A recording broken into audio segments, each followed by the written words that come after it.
I think we're at that tipping point. We are actually past that tipping point culturally and as a society in terms of connection at a human Uh-huh. level. AI is there to facilitate. AI is not there to become my friend. It's not there to become my friend's friend.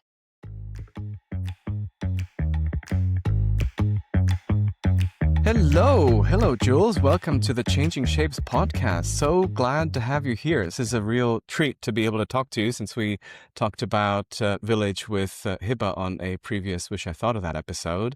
And now you're here. It's so great to have you. So, I mean, for our listeners who might have missed that previous episode, maybe could you give a quick introduction to yourself? Absolutely, Tom. Thanks for having me. And thank you also for that episode, which was a wonderful surprise that made our day that day that you talked about Village on the podcast. And for those of you who don't know, Village is a social app with a companion that allows you to show up for the people that matter to you at a personal level. It sends you useful nudges about when to check in, how to start a conversation. It keeps you on top of important details and dates. Gives you that a little bit of an emotional and operational kick in the butt so that you can show up for the people. That's amazing. Yeah, I've had the privilege to be using it now a little bit as well, and connected to some of your colleagues too. So it's been a real joy to experiment with it too. So, what would you say is the moment in someone's life where you think Village makes the biggest difference right now? Yeah, I think we've seen many different use cases and moments that Village becomes quite critical in their lives. It's those moments when you are going through something transitional in your life. It could be either going through a moving from one city to another, one country to another. So you have the question in the back of your head, am I going to lose these people that I'm leaving in this city or country? Or another transition can be about, going from a place of having marriage, going through divorce, or the other way around, or having some difficulty, some medical issues in your life that you need some extra support. So these are the most visible use cases we've had so far, where you feel the need to lean into your people, lean into your community even more. In those moments, people tell us that WhatsApp groups, the noise, is not really doing the job. It feels quite transactional. They need something else that can help them to stay connected and feel the support. That's when we saw Village really coming into the picture. Makes a lot of sense. And yeah, you have such an awesome background in psychology, and you've previously worked in the creative industries as well as on climate related projects. And I'm just, yeah, really impressed with your background and how all of that comes together.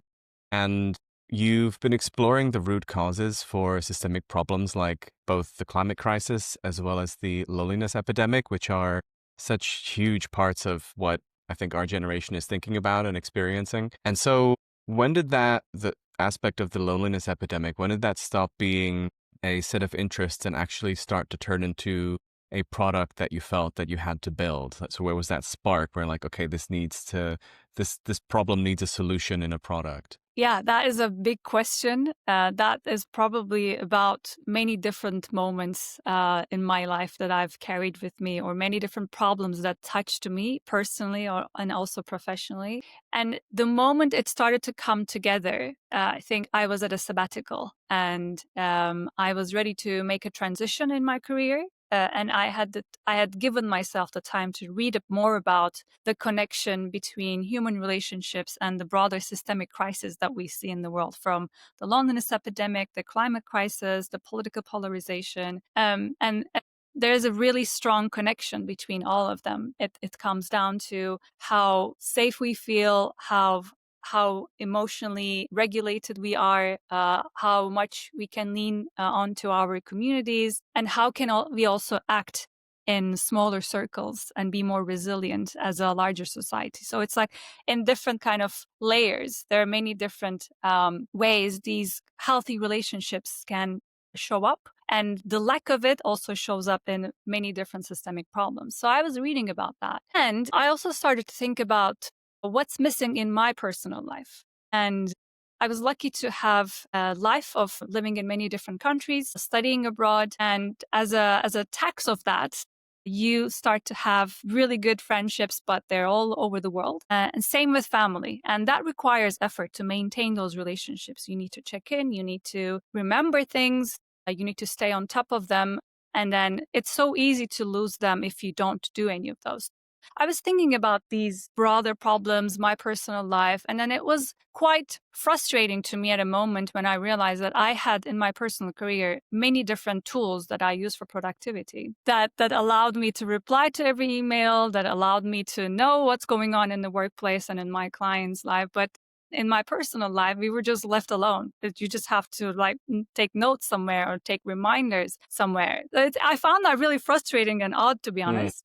Um, then started to do this experiment, and it was a very scrappy experiment that I did with my close friends, a few selected close friend groups with ChatGPT, Canva, WhatsApp, and it was created that aha moment around. We do not have the support, the technical support that can keep us closer. With that aha moment, that was like the initiation of a product idea.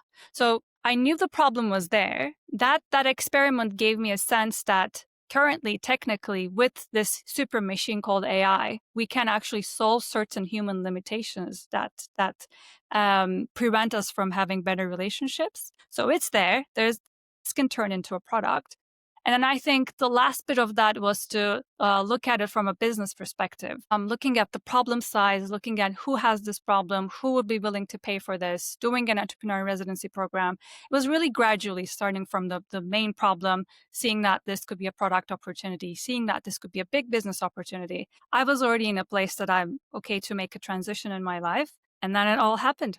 In the last couple of years, so we went through the pandemic, we had lockdowns, and we might be a perfect use case for you, right? So we moved just before the pandemic to a different country where my wife doesn't speak the language. Then the pandemic hit and we were all locked down. Then we had a child, which is wonderful, but it comes with lots of these different transitions of in our social circles of how we behave and what we, once you have an infant and a toddler, your social life changes.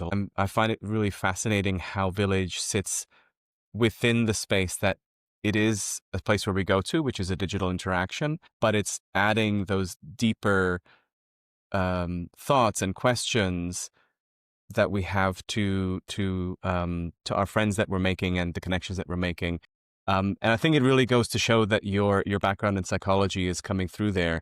And have you noticed among your peer groups anything specific in their behavior that people are broadly struggling with in terms of making these connections? Yeah, I think there are a number of things that you need to do in order to either start a relationship with a new person and then to maintain that, and then not only maintain it and then deepen it so that it becomes closer to you, right? So there's this relationships evolve and change, they're living things, and something sparks it, either a common connection or a common interest, and then you need to put in the effort to make that person a part of your life, to keep that person a part of your life, and then to deepen it so that you can actually be more comfortable and vulnerable around them. So many different skills, but it only comes down to, I think, being a little bit more open and a little bit more vulnerable at times, and giving yourself the space to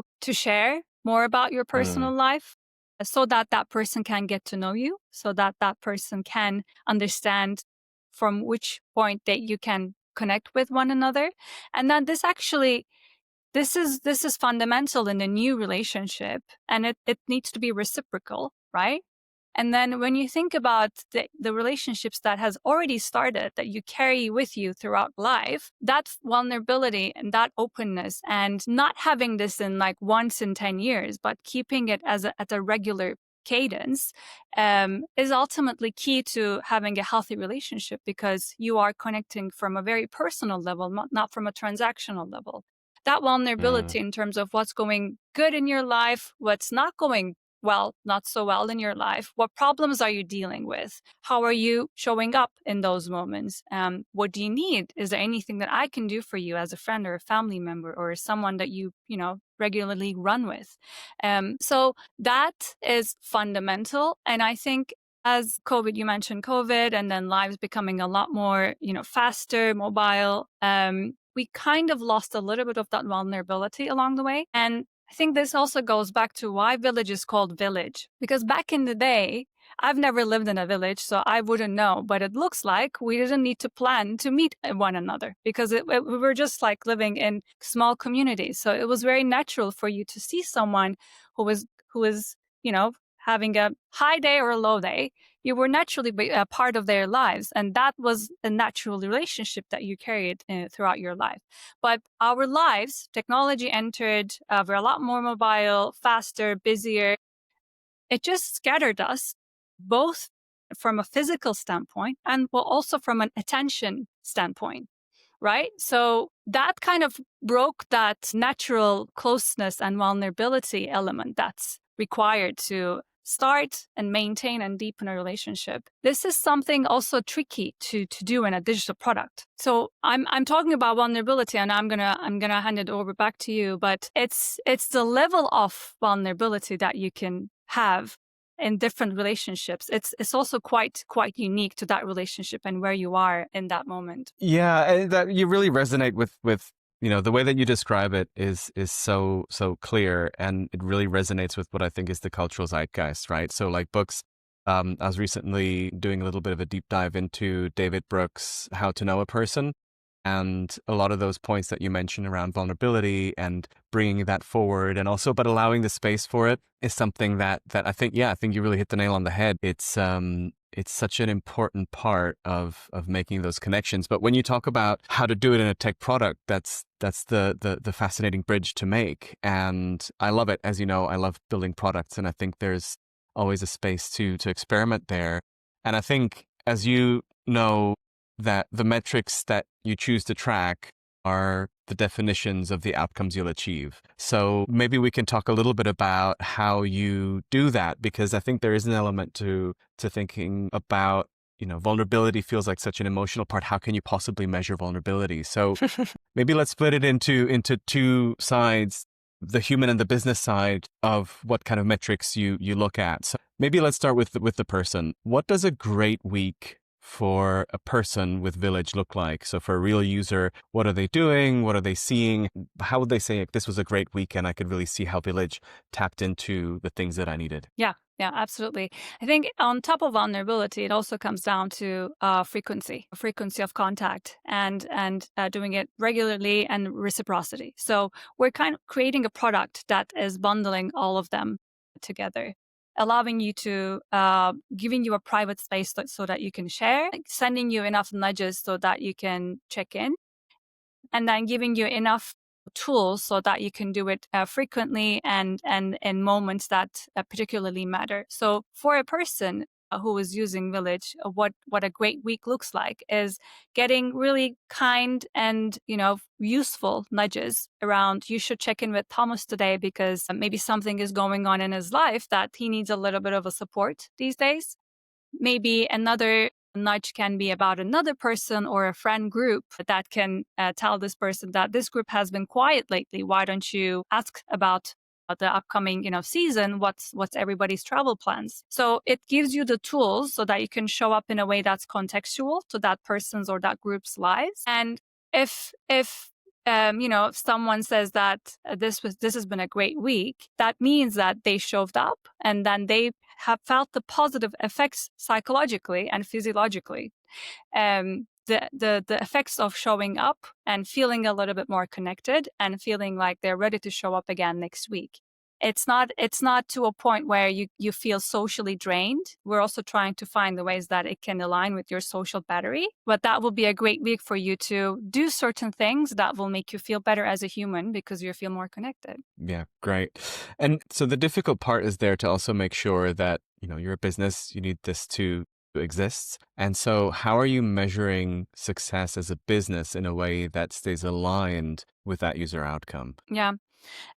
This is a very important question for us because we're creating Village at an age, at an area where there are products that have created not so healthy habits in our lives, right? So we know what not to do, but we're trying to create what to do. So we are trying to create something entirely new that hasn't been done before. And we all think about in the team that if this is going to succeed as a business, fundamentally, you need to have a lot of users. They need to find the experience quite delightful and intuitive. And at the same time, we need to find a way to bring them back to the app and help them use the services that the app is designed to give them, but not so much so that they become addicted. So what's that healthy habit that we can create? It's something we closely look at. And for that, we're tracking this particular metric around the number of updates. So in Village, it asks you questions like, hey, Jules, how's your day going? Or, you mentioned you were going to do a podcast yesterday. How did that go? So it's really contextual. And the user shares updates that goes to their people in Village. So the number of updates that the user shares, we're tracking it over time, how it fluctuates and how the number of those updates per week, per month, per user, how does that correlate for that person's engagement with the app? So maybe we will see point where it's enough updates and you don't need to do more, but you have that habit to come back to the app. So we don't have that goal of going to as many updates as possible per person. That creates addiction. But we're trying to find that healthy figure and observe behaviors over time. That what is it that's needed to actually activate you and make Village a part of your life in a healthy way. And how can we get more users to get to that point as well? We don't have that exact figure yet, but it's something we're observing. And as a North Star, all the user experience, UI, the ways we use AI, how it prompts you, how it creates this today at your Village, the activities you should be doing at Village. We always try to think about any changes there. How will this make this user feel more connected? If it's not relevant to that, we don't spend time on it. Diving a bit more into the business side of things, why would you say is now the right moment for something like Village? So not 5 years ago and not 5 years in the future, but right now. Why is this the right moment? Have you heard of something called tipping points, Tom? And maybe explain for our listeners. Well, tipping points is, as it literally says, that something builds up enough and then it tips over a certain threshold, and then that causes a lot bigger impacts than it used to do before. I think we're at that tipping point. We are actually past that tipping point culturally and as a society in terms of connection at a human level. It has been something that's kind of visually it's there. We're in the age of connection. There is no shortage of messages on your phone or emails or, posts on social media. But the quality of it is really low. And hence, we have a global loneliness epidemic. It's one of the symptoms of this root problem. And I think where we are at a tipping point, if not a few, months or years after the tipping point, because there's a lot more interest to try tools that will give you better relationships, that will increase the quality of it.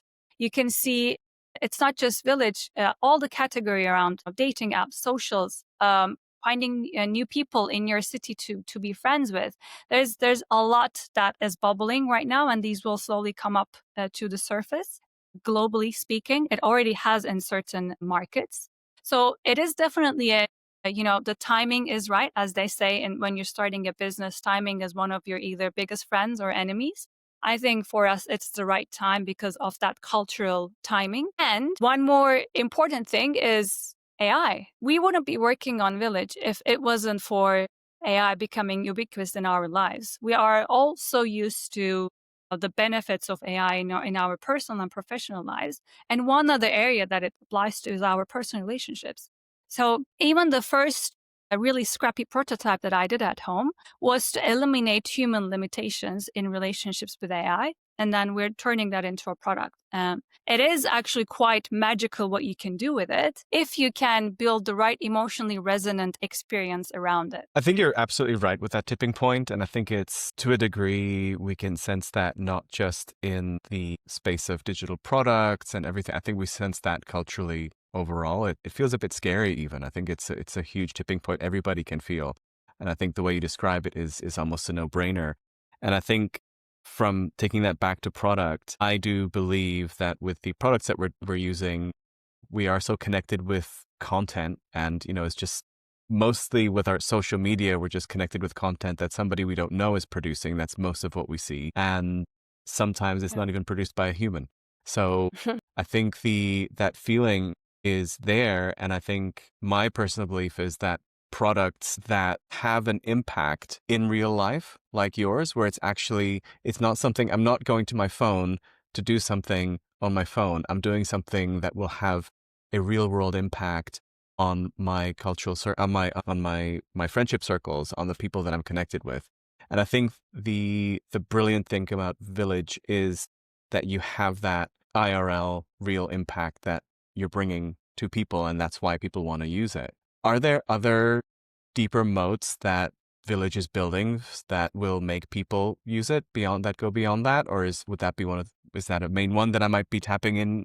Yeah, I think you're around it, and the way we describe the mode is that personal data is everywhere. It's not just a village who's using data, but I think there's an opportunity to use it in a way that makes you feel more emotionally engaged, not just transactionally, but emotionally engaged. That's what we're trying to do with Village. I think Village is part technology and part science and human behavior and understanding psychology and understanding the nature of relationships. We are really, really careful about how AI is being used and how it is using your personal data in a way that just 100% gets that data back to you as in your own benefit, as in your own relationships at a personal level. I think that data plus emotion, let's say, translating your data to more emotionally resonant activities in your life. This is not a one-time thing. We are actually training the algorithm that Village is using so that it can come up with a lot more, Tom-like activities, Tom-like suggestions, what Tom really likes to do with his friends and family. And get better at it over time with Tom's feedback, with observing Tom's data again. So how can you train an algorithm to make it more emotionally resonant is the number one question. And the more we get the right answer to that, the bigger our moat will be. Speaking of, and I want to dive into how you use AI after this question. So, speaking of that moat, who are your closest neighbors in this space? So, not necessarily competitors, but products that are solving similar problems. And what's the different bet that you're taking with Village? And maybe in that context as well, why are incumbents like Meta, Snap, or Discord not solving this problem in the way Yeah. that is sufficient for people? Yeah, I like the word that you used, bet, because it is a bet. I bet it when I started to work on Village. I said, this can be copied, but why would incumbents do it? What's in it for them? What are their incentives to do this, right? And when you think about it, they have such a massive machine right now. The algorithm is trained so well to keep you on the platform for many different purposes, like entertainment, news, connecting with your friends. I'm a user of all these platforms. Like I have no problem with them, but their business model is designed in a way to get them to get deeper on that path because that's their business model and it works. And, maybe you read the book Innovator's Dilemma. That's how things happen. That's how incumbents keep going what they already know works really well. While on the fringes, you see products like Village who are building something that they are not really looking at. And in our case, this is personal relationships. How can we build a platform only for that? And there's something that Mark Zuckerberg himself said that about 7% of the time we spend on Instagram is only with people that we actually know. So what happens to if we need more than 7%, and going back to the tipping point, we know that we need more than 7%, but where do we go? So we're creating that product that's going to be in a place that they will not look at. That is my bet. And we will watch and see what happens in time. So what I find has been seen as problematic is when people are seeking connection, right? So one of the fundamental things that Village is helping me with is to seek connection with people and build deeper connections and be vulnerable. If I'm not using Village and I'm not getting real people to have that, I might turn to ChatGPT or character AIs or other chatbots where, with these LLMs where I'm having conversations. And we've seen some people have gone to really dark places. There's been psychosis. There's been people who were even encouraged to commit suicide. Those are Mhm. obviously very tragic exceptions, but it can be quite concerning. And also just on an overall level, if I think about myself and the people I love, I don't know if I'd feel comfortable saying, oh, one of my closest friends is ChatGPT. It's the one that I'm going to with most of my inner feelings and concerns, and I don't have anybody else to talk to than a chatbot. And so there's that space with AI in the space of making connections that I'm actually connecting directly to AI.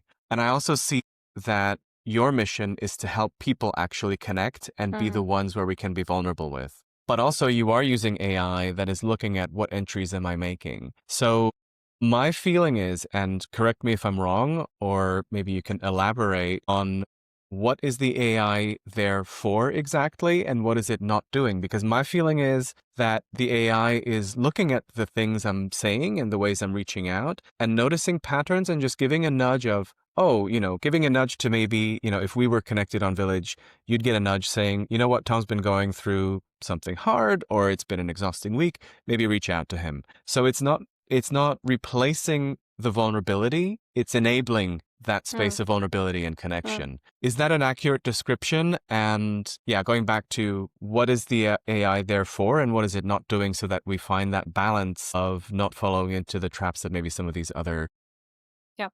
solutions Yep.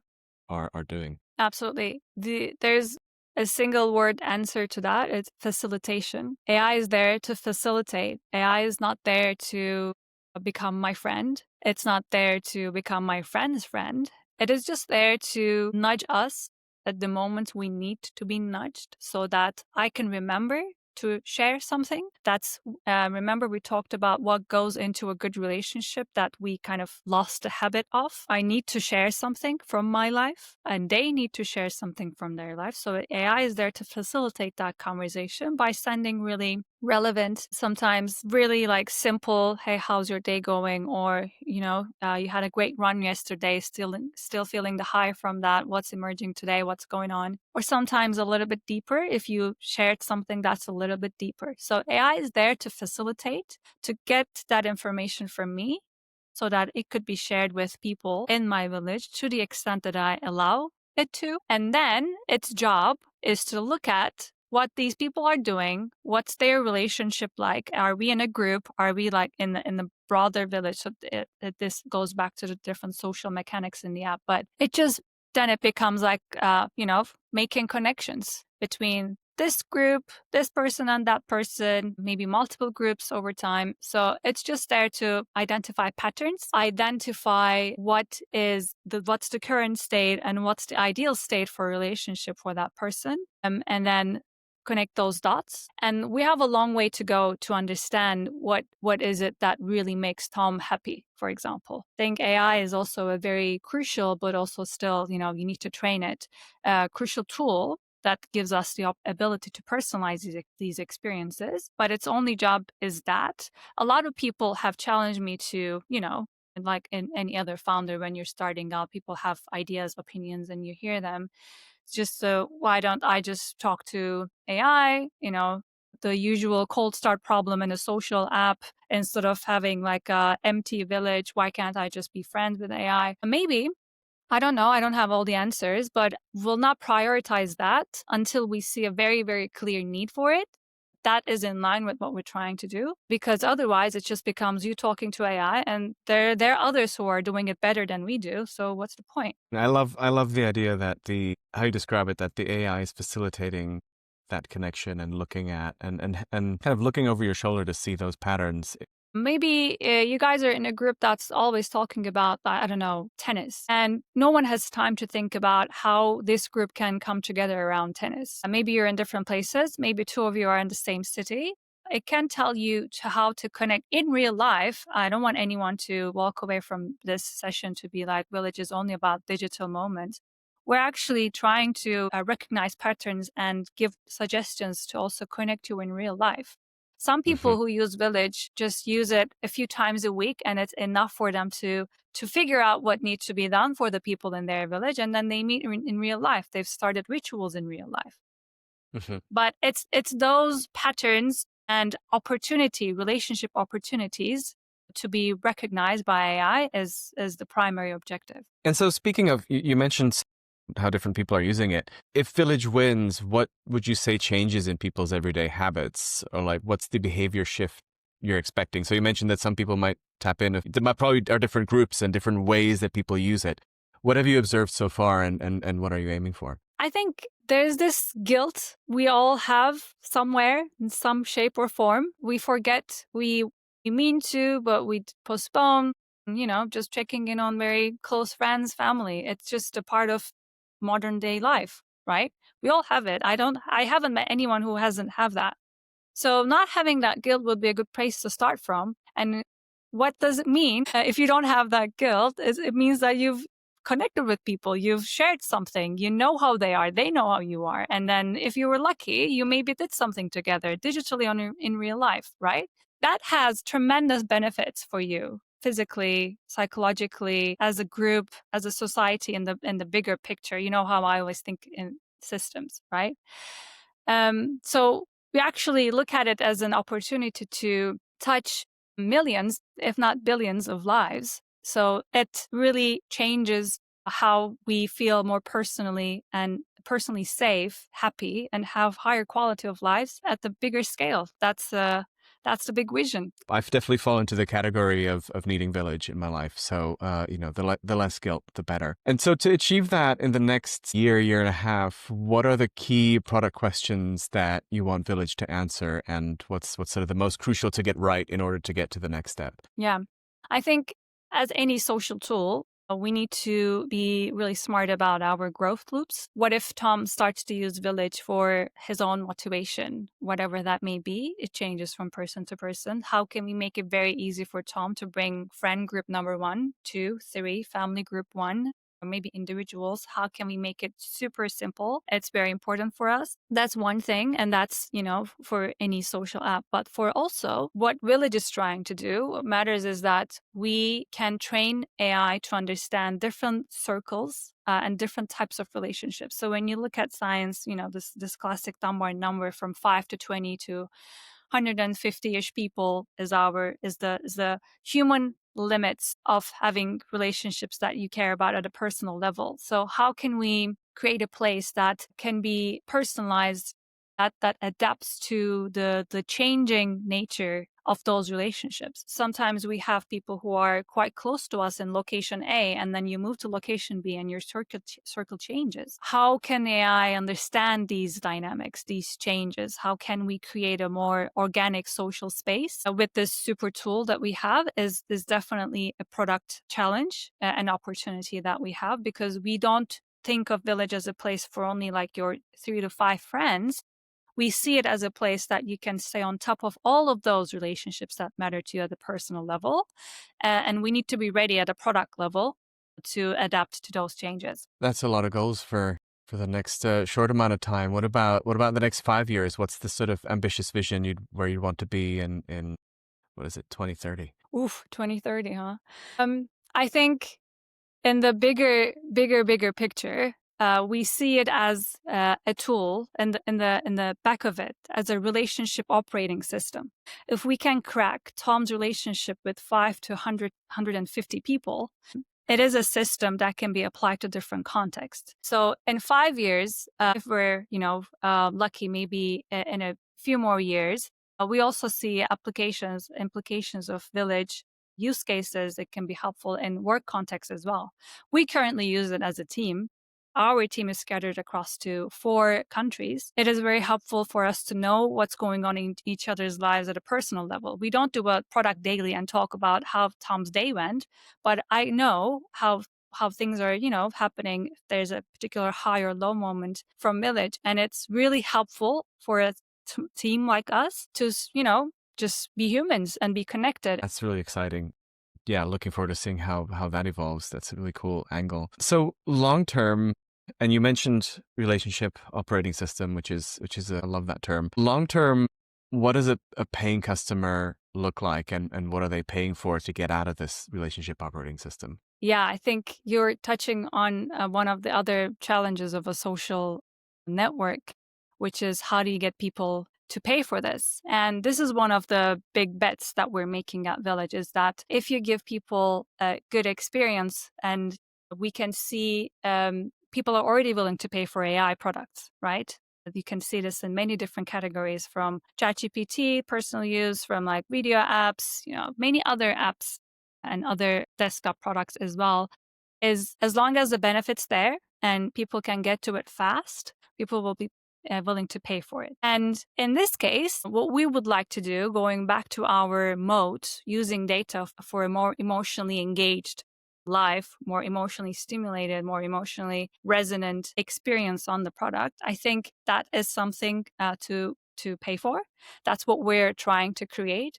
And ultimately, you will be paying for peace of mind, not having that guilt, having the benefits of those close relationships in your life, um, and just knowing that your data is private and it's being worked for you. That's so important. I think what I really like about your work as well and our conversations is that you're really clear that you don't want to build another attention hungry social network, and that you're really building something for people and their real life connections. If a future board from your investors pushed you to maximize the time in app metric, which is one of the classic ones that we have to work Mm. on, what arguments would you make against it? I love that because we're in the middle of fundraising, right? So I'm actually trying to be very careful with who we bring on board and who we not, because I want to have these conversations as little as possible. But I'm sure it can be inevitable in the long run. And that metric that we track, how many updates a user shares on Village per week, per month, per day, what's the sweet spot? If the user comes back, I'm just going to make it up right now, but if the user comes back and is engaged, and we can retain that user over months and years, if they have only one update per day or only a few updates per week, if they are retained and if they're willing to pay for still, I think that's a very difficult argument from the investor side to tell us that you need an app and people spend more time on this app. So we should be designing, building the experience in a way that keeps us at that level so that we will have a really strong case against that argument. So you could be using the frequency as a signal, but your core metric is how long do they stick around and actually subscribe to using this tool, and how long is it being useful for them? But that's more Exactly. more of a signal for the long-term goal rather than the metric on its. Exactly. And I think that really explains really well why it's important for this to be a product that people pay for, or that it has a tier that can be paid for, because if everything is free, then the user is the product, and you don't want that. You want this to be a product for people. And I think that's a really clear definition also for your future customers, that they know that and understand why it should be a paid product and why it's good for them that it is a paid product. And that's something we talk a lot with a lot of founders about, how to make sure that messaging is really clear. And I think a lot of people understand that today. So one of the reasons why I do this podcast is also because we have a lot of startup founders who listen to Mm. us, and it's always so important to exchange experiences. A, because it makes us feel more connected, and as you've explained to us, being more vulnerable is so important to make those connections, and it makes the sometimes lonely experience of being a founder better, and we can learn from each other. So I've got two questions on the founder experience for you. One, maybe starting off with, what's one mistake you've made building Village that you're actually glad that happened? Um, I don't know if it was a mistake. I mean, it wasn't a mistake. It was just where I was. But I started to work on the idea while I was still in UAE, Dubai. That's where I used to live. And then I started to talk to people about it there. And then I actually did a entrepreneur in residency program at Antler in Riyadh. I went to the Riyadh cohort. I was in Dubai and I started to look for a co-founder. A few weeks after that, Antler Riyadh was kicking off. So I was like, this is a perfect timing. So I just, packed my things and went to Riyadh. that allowed me to understand the differences between markets, because I was there, I was doing a lot of research, talking to people in these locations, but the strong, excitement that I felt around the problem and thinking that most people will have it, it didn't really resonate as much in those locations. But when I did certain tests, some marketing tests to validate both the problem and the solution, the first version of it at least, it showed that it performed better in Europe, in US. People were more open for this idea. People felt ready, more ready for this. So I packed my things and moved to London earlier this year. Amazing. So That's amazing. I think it's not really a mistake, but it's something that also showed me that you need to be in the right place. And if you have the opportunity, which I had, and I was very lucky for that. So it allowed me to move closer to the right market, which we are also seeing the results today, because in London, most of the people, after just a few words explaining what Village does or the problem we're trying to solve, it's like, it's felt at a gut level, everybody has that problem. I love how you acted fast to get a signal, saw the signal, and then you were able to then seek out other signals to make the next step. I think generally that's so important for the space that we work in. You do need to take some form of quick action. And I really dislike the move fast and break things terminology, because while I get where it's coming from in a lot of situations, it can be a bit dangerous. So I much prefer your version of, you acted fast. And so you were, having conversations and seeing resonance. And then you acted then quickly on that signal and made a huge life change to then pack up and move to London. That's a brilliant, I think, takeaway for me and I'm sure for listeners too. And so what does good advice look like for you right now? And also what's maybe some popular startup advice that you're politely ignoring? I guess a lot. Think I cannot emphasize enough how every journey is unique. It is so unique to who you are, why you're interested in this problem, how you want to solve it, and where you start from, what resources you have, what's your background. It is so, so unique. Most of the advice you get, I think I would look more to the why behind it. You don't have to be in a certain Mm. location. You don't have to have a certain education. You don't have to try this tool over that tool. It's really about exploring and fundamentally validation. Validate for sure. I cannot say anything about that advice. It's 100% true.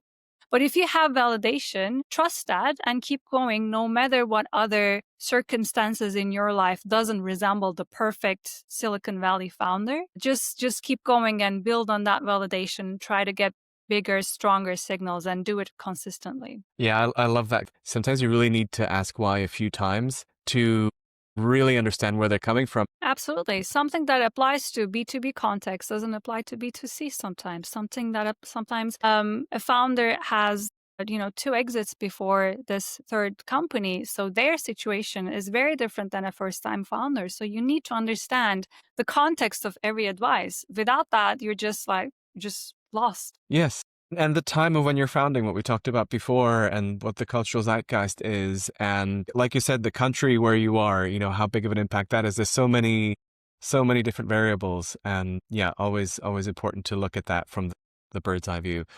And I always try to see it as a way. I think the most helpful advice for me to see it as a continuous journey. As long as you don't run out of steam. Steam can be your own personal energy and belief, your teams, your runway, your investors' belief in this. So as long as you don't run out of steam, it's just a matter of you just keep going.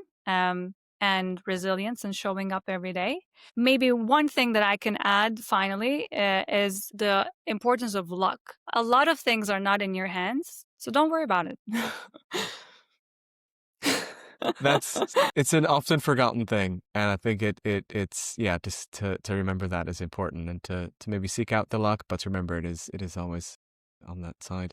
Try Well, to I wish maximize your surface for luck, but that's all you can do. It's the exactly. surface area for luck. Yeah. I honestly, I wish you and Village all the luck and all the perseverance, and Thank you. everything that is best, because you're really building a product that is not just culturally resonant but so important. And it's been such an amazing conversation to have with you here, and I'll Thank you. definitely be keeping in touch and watching how you build this wonderful platform. It's such an important thing. So I really wish you all the best of luck and success, that it becomes what you're envisaging it to be. Thank you for Thank you having this so much, conversation with Tom. It us. means so much to me and the team. Thank you so much for being a champion and understanding what we're trying to do. Amazing. Thank you so Thank you much. so much, Tom.